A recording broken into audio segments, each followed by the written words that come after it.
시편 72편입니다. 하나님이여 주의 판단력을 왕에게 주시고 주의 공의를 왕의 아들에게 주소서. 그가 주의 백성을 공의로 재판하며 주의 가난한 자를 정의로 재판하리니 의로 말미암아 산들이 백성에게 평강을 주며 작은 산들도 그리하리로다. 그가 가난한 백성의 억울함을 풀어주며 궁핍한 자의 자손을 구원하며 압박하는 자를 꺾으리로다. 그들이 해가 있을 동안에도 주를 두려워하며 달이 있을 동안에도 대대로 그리하리로다. 그는 뱀풀 위에 내리는 비같이 땅을 적시는 소낙비같이 내리리니 그의 날에 의인이 흥왕하여 평강의 풍성함이 달이 다할 때까지 이르리로다. 그가 바다에서부터 바다에까지와 강에서부터 땅끝까지 다스리리니 광야에 사는 자는 그 앞에 굽히며 그 원수들은 티끌을 핥을 것이며 다시스와 섬의 왕들이 조공을 바치며 스바와 시바 왕들이 예물을 드리리로다. 모든 왕이 그 앞에 부복하며 모든 민족이 다 그를 섬기리로다. 그는 궁핍한 자에게 부르짖을 때 건지며 도움이 없는 가난한 자도 건지며 그는 가난한 자와 궁핍한 자를 불쌍히 여기며 궁핍한 자의 생명을 구원하며 그들의 생명을 압박과 강포에서 구원하리니 그들의 피가 그 눈 앞에서 존귀 여김을 받으리로다. 그들이 생존하여 스바의 금을 그에게 드리며 사람들이 그를 위하여 항상 기도하고 종일 찬송하리로다. 산 꼭대기의 땅에도 곡식이 풍성하고 그것의 열매가 레바논같이 흔들리며 성에 있는 자가 땅의 풀같이 왕성하리로다. 그의 이름이 영구함이여 그의 이름이 해와같이 장구하리로다. 사람들이 그로 말미암아 복을 받으리니 모든 민족이 다 그를 복되다 하리로다. 홀로 기이한 일들을 행하시는 여호와 하나님 곧 이스라엘의 하나님을 찬송하며 그 영화로운 이름을 영원히 찬송할지어다. 온 땅에 그의 영광이 충만할지어다. 아멘 아멘. 이세 아들 다윗의 기도가 끝나니라. 아멘. 여러분 시편은 5개의 모음집으로 되어 있습니다. 5권으로 구분되어 있는데요. 73편 성경에 보시면 제3권 이렇게 써 있죠. 성경에. 그러니까 72편이 제2권의 마지막 시편인 거예요. 네, 그렇게 해서 시편 150편까지가 5권으로 이렇게 분류되어 있는데요. 제2권은 42편부터 72편까지였거든요. 근데 매 권이 1권에서 5권까지 모든 시가 끝날 때, 한 권이 끝날 때마다 언제나 송령이 있어요. 예배 끝날 때 축도하고 성가대의 송령 찬송으로 예배가 마무리되는 것처럼 시편은 5권이 있는데 각 권이 끝날 때마다 송령, 하나님을 찬송하는 송령으로 마무리가 되어져 있죠. 그래서 72편 오늘은 18절, 19절, 20절이 송령이죠. 제2권에 마무리되는 18절 보시면 홀로 기이한 일들을 행하시는 여호와 하나님 곧 이스라엘 하나님을 찬송하며 그 영화로운 이름을 영원히 찬송할지어다. 온 땅에 그의 영광이 충만할지어다. 하면 이제 회중들이 아멘 아멘 하면서 이세 아들 다윗의 기도가 끝나니라 하면서 이 부분이 이제 성령인 것이죠. 이세 아들 다윗의 기도가 끝나니라 이것은 시편 편집자가 줄을 달아놓은 각주에 해당되겠죠. 그렇게 해서 18절에서 20절까지 제2권의 마무리 송령 부분으로 보면 시편 72편은 솔로몬의 시라고는 표지어가 붙어 있고요. 솔로몬의 시라는 표지어가 붙은 건 여기가 유일해요. 72편이. 그래서 1절에서 17절까지가 이 시편의 내용이라고 보셔야 되고요. 18절부터 20절까지는 2권의 마무리 송령으로 분류해서 보시면 되겠습니다. 대선이 얼마 남지 않았는데요. 어떤 대통령을 선출해야 될까요? 지금보다도 지금이야 3권 분립이 되어 있어서 행정부의 수장으로서의 대통령, 우리나라는 대통령 중심 국가이기 때문에 훨씬 더 대통령의 권한이 의원 내각제보다는 강력하지만 그럼에도 불구하고 입법부 국회의원들 그리고 사법부 재판하는 법원의 기능들이 그나마 분리되어 있지만 이 시편 성경 시대의 왕이라는 것, 삼권 분립 이전에 입법, 사법, 행정의 모든 권한을 가지고 나라를 통치하는 어찌 보면 절대 권력을 가지고 있는 시대의 왕을 어떤 사람이어야 하는가? 이것을 좀 더 이제 확대 적용해 보면 리더로 잡을 수 있겠죠. 가정으로 하면 아버지와 어머니, 또 교회로 하면 목회자나 장로님들, 아니면 또 사회로 하면 회사의 사장님, 운영자, 학교로 하면 교장선생님, 나라로 하면 대통령, 이런 식의 리더들이 어떠해야 하는가, 그 공동체를 위해서. 이것이 시편 72편입니다. 여러분, 통치자인 왕에게 가장 중요한 덕목이 무엇일까요? 대통령을 어떤 사람을 뽑아야 될까요? 대통령은 뭐 하는 사람일까요? 왕은 뭐 하는 사람일까요? 가끔 대통령 후보들이 자신이 경제를 살리겠다고 하는데 그건 좀 주제넘은 소리죠? 대통령은 경제를 살리는 경제인이 아니에요. 네. 그래서 경제를 살리겠다라고 말하는 건 사실은 정확한 표현이 아닌 거죠. 왕은 경제를 살리는 사람이 아니에요. 왕에게 있어서 가장 중요한 것은 돈 버는 게 아니죠. 네, 그건 경제 주체인 백성들이 하는 거고요. 그럼 왕에게 가장 필요한 덕목은 뭘까요? 1절과 2절에 나와 있습니다. 하나님이여 주의 판단력을 왕에게 주시고 주의 공의를 왕의 아들에게 주소서. 우선 왕에게 주시고 왕의 아들에게 주소서 해서 왕과 왕세자, 아버지와 아들, 이런 식으로 두 사람인 것 같지만 사실은 한 사람이에요. 왕이 왕의 아들인 것이죠.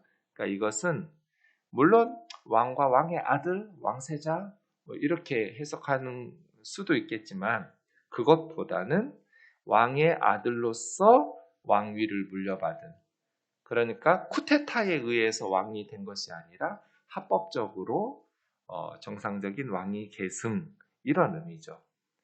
현재 왕은, 새로운 왕은 아버지의 아들로서 이렇게 적법한 왕, 합법적 후계자, 이런 의미로 왕의 아들 이렇게 말하는 것으로 보는 게 더 좋습니다.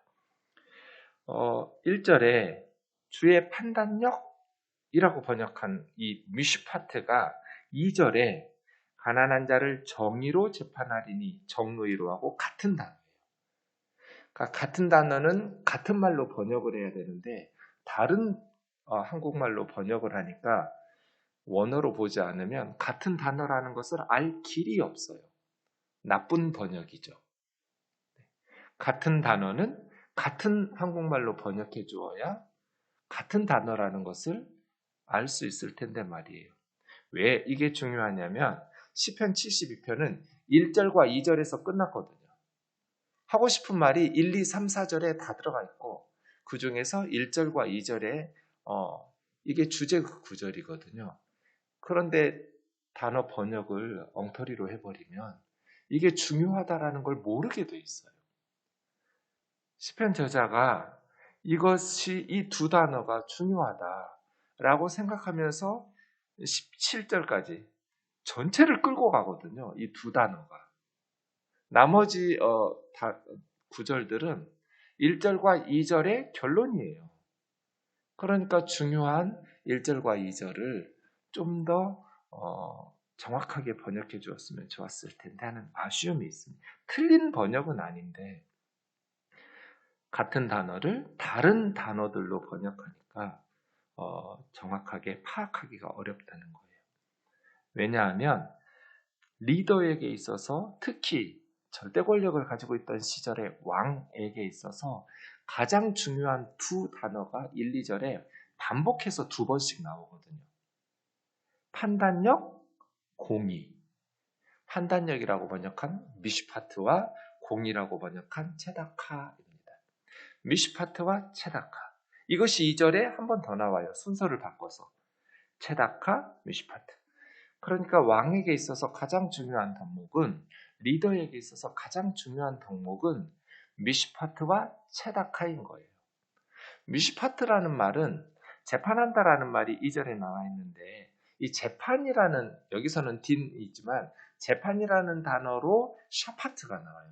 미시파트, 샤파트 똑같죠? 언뜻 보아도. 네, 그래서 미시파트, 판단력, 정의라고 번역한 이 단어는 원래는 올바른 재판이에요. 올바른 재판이 뭐예요? 죄 지은 사람을 죄인이라고 판단하고 죄 없는 사람을 무죄라고 판단하는 재판이 올바른 재판이겠죠. 그래서 미시파트라는 것은 올바른 판결인데, 이것이 바른, 공의, 정의 이렇게 번역되는 거예요. 말씀드린 것처럼 그 성경 시대에는 삼권 분립이 되어 있지 않았기 때문에 단순히 2절에서 재판이라고 말했지만 이것은 사법부의 기능만을 말하는 게 아닙니다. 왕이 법원의 기능만 하는, 재판만 하는 사람 아니잖아요. 행정부의 기능도 가지고 있었고 입법부의 기능도 다 왕실에서 가지고 있었기 때문에 통치라고 하는 게 좋습니다. 백성들의 통치 전반이, 재판은 말할 것도 없고 정의로워야 된다. 이것이 미시파트입니다. 체다카라고, 공이라고 번역한 이 단어도 비슷합니다. 사실은 올바른 판단력으로 정의를 실행하는 것, 공의입니다. 그래서 체다카는 공정한, 올바른, 의로운 이렇게. 그래서 보통은 미시파트를 justice라고 번역하고요. 체다카를 righteousness 이렇게 번역합니다. 비슷한 의미인데 체다카의 기본적인 의미는 올바른 관계입니다. 하나님과의 올바른 관계, 의롭다. 사람들과의 올바른 관계, 의롭다. 이런 걸 공의라고, 체다카라고 말합니다. 그래서 왕에게 하나님께서 주셔야 될 것이 두 가지가 있는데, 미시파트와 체다카. 하나님, 우리 왕에게 하나님의 미시파트와 하나님의 체다카를 주세요. 이게 1절입니다. 왜 그게 중요할까요? 하나님께서 왕에게 정의와 공의를 주셔야 2절이 될 거거든요. 그러면 그 왕이 주님의 백성을 체다카로 재판하고 주의 가난한 자를 미시파트로 재판할 것이기 때문에 하나님께서 왕에게 정의와 공의를 주셔야 그 왕이 백성들을 공의와 정의로 통치할 테니까요. 이 1, 2절이 시편 72편에서 하고 싶은 메시지죠. 미시파트와 체다카는 일단 올바른 분별력이 있어야 돼요. 옳고 그름에 대한 바른 판단력. 그런데 성경에서 말하는 정의와 공의는 지적인 분별력만을 말하지 않아요. 그것을 실천할 수 있는 능력을 포함해요. 이것을 정의와 공의라고 말해요. 올바른 판단력, 그리고 올바른 판단력을 실행할 수 있는 힘. 어떤 대통령을 뽑아야 될까요? 다들 경제를 살리겠다고 말하는데 대통령 경제인 아니라고 그랬죠? 대통령은 정의와 공의를 갖춰야 돼요. 이게 축구로 하면 축구 심판 같은 역할이에요. 축구 심판은 골을 넣는 사람은 아니죠. 골은 선수들이 넣죠. 다양한 경쟁하는 중소기업, 대기업 다 있죠.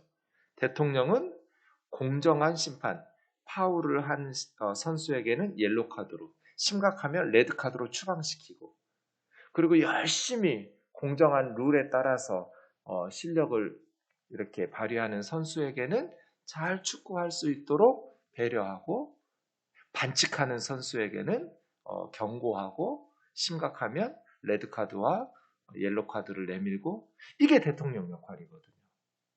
왕의 역할은, 그러면 그 심판에게 중요한 건 뭐예요?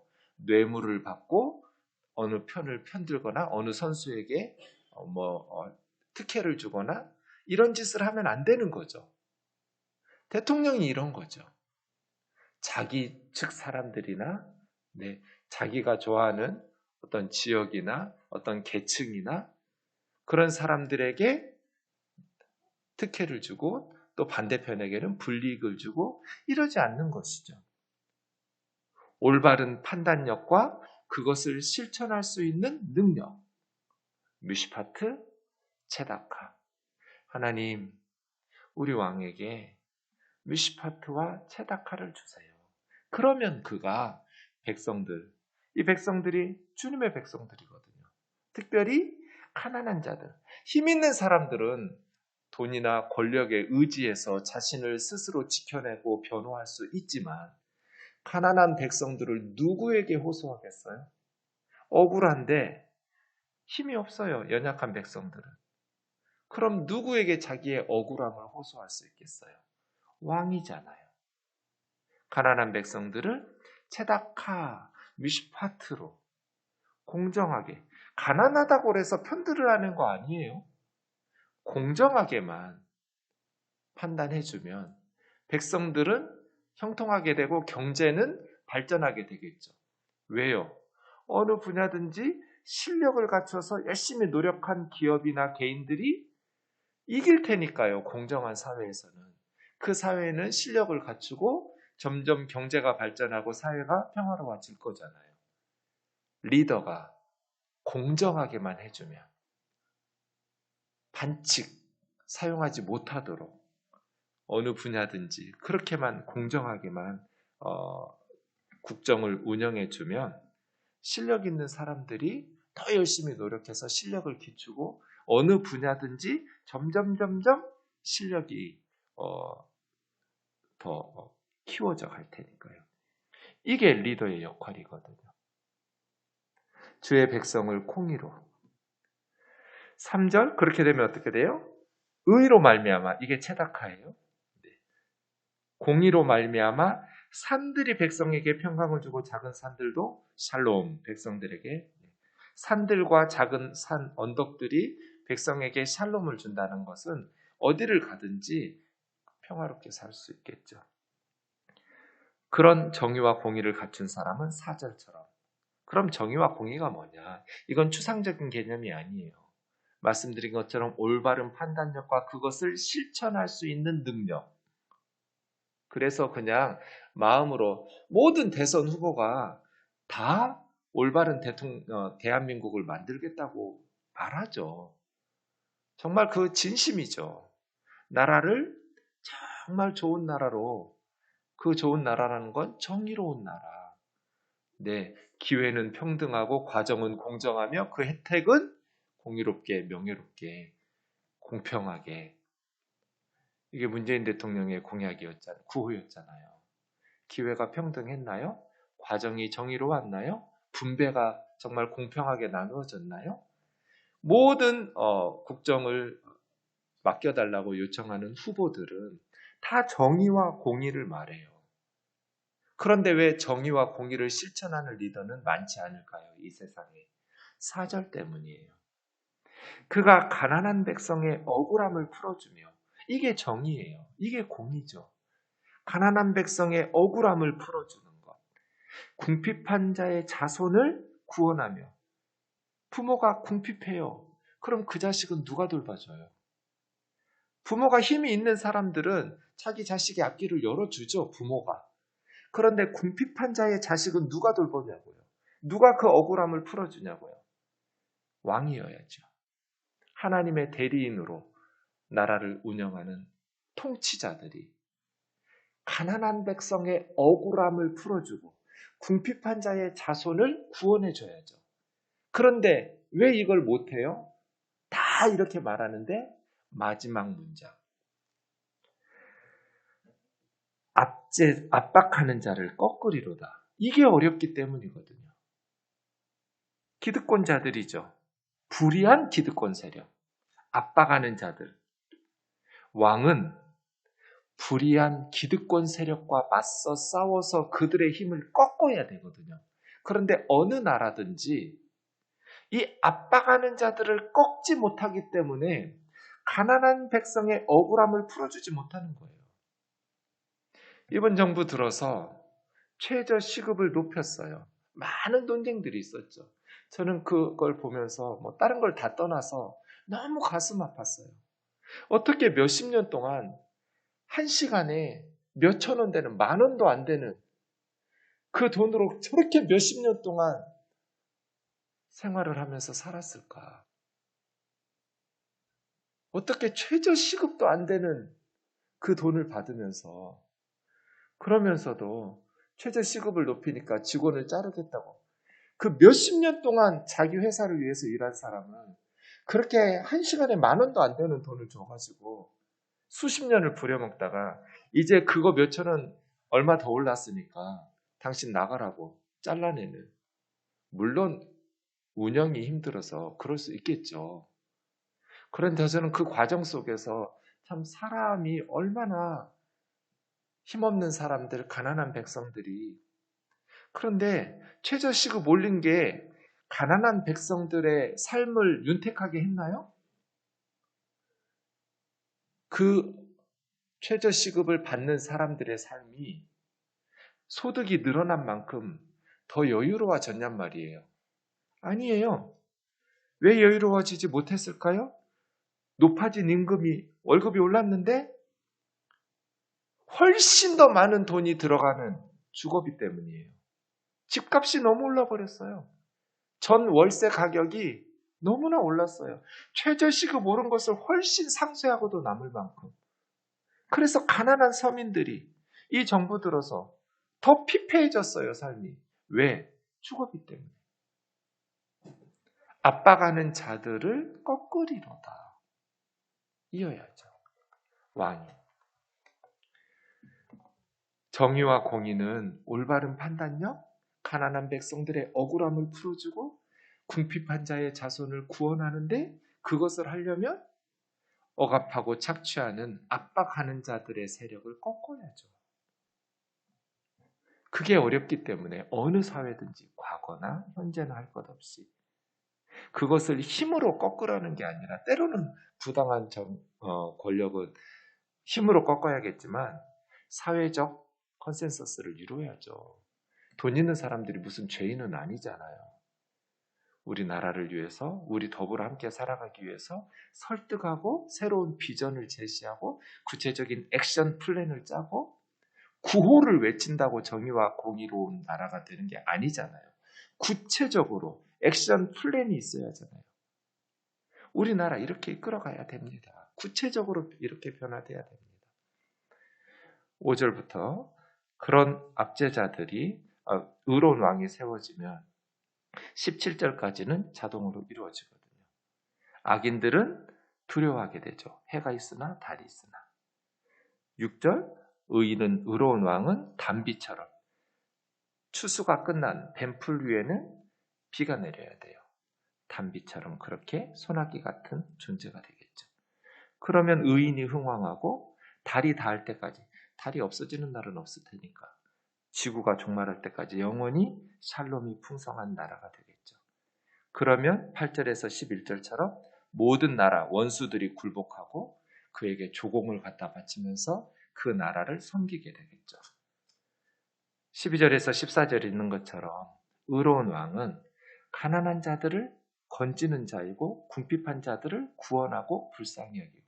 왜냐하면 14절, 의로운 왕에게는 백성들의 피가 존귀하게 보이거든요. 피라는 것은 생명이에요. 백성들의 생명을 존귀하게 여기니까. 압박과 강포에서 궁핍하고 가난한 백성들을 불쌍히 여기면서 건져내고 구원하는 왕이죠. 그렇게 되면 15절에 있는 것처럼, 15절을 그들은 아니에요. 그는 단수예요. 원문에서 단수니까 그들이라고 하면 누구지? 이렇게 되지만 그는 생존하여 하면 왕이거든요. 의로운 왕은 생존하여. 스바의 금, 스바는 예멘, 사우디아라비아 밑에 붙어있는 나라예요. 가장 좋은 금이죠. 최고급 금을 그에게 드리며 사람들이 그를 위해서 항상 기도하고 찬송하겠죠. 산꼭대기에 있는 땅은 농사짓기 힘든 땅임에도 불구하고 풍성한 곡식, 레바논은 가장 비옥한 땅에 그런 나라와 같이 어디에 있든지 의로운 왕이 다스리면 풍요롭고 성에 있는 자가 땅의 풀처럼 여러분 풀은 자고 나면 생기죠? 번성하고 왕성해요. 잡초가 얼마나 빨리 자라요? 그런 것처럼 성 안의 백성들이 번성하고 흥왕하고 왕성하고, 그래서 왕의 이름이 영구히 해와 같이 빛나게 될 것이다. 통치자에게 가장 필요한 것, 뮤시파트, 제다카, 어디에서든지 그러한 리더들을 선택하고 그러한 리더들을 교회에서 양성하고 양육해서 배출해내고, 나라에 하나님께서 그러한 리더들을 세워주시기를 간구합시다. 기도하겠습니다. 사랑하는 하나님 아버지, 시편 72편에서 이야기하는 하나님께서 왕에게 정의와 공의를 주십시오. 그러면 그 의로운 왕이 가난한 주의 백성들을 공의와 정의로 통치할 것입니다. 그러면 그 나라는 샬롬이 풍성해질 것이고 경제적으로 풍요로워질 뿐 아니라 억울한 자들이 구원을 받고 불의하게 압박하는 자들은 두려워하고 의로운 자들은 흥왕하게 될 것입니다. 자비로우신 하나님, 새로운 대통령을 선출하는 과정 중에 있사오니 우리 민족을 이끌어갈 수 있는 좋은 리더들 주님께서 허락하여 주시옵소서. 예수님의 거룩하신 이름으로 기도하옵나이다. 아멘.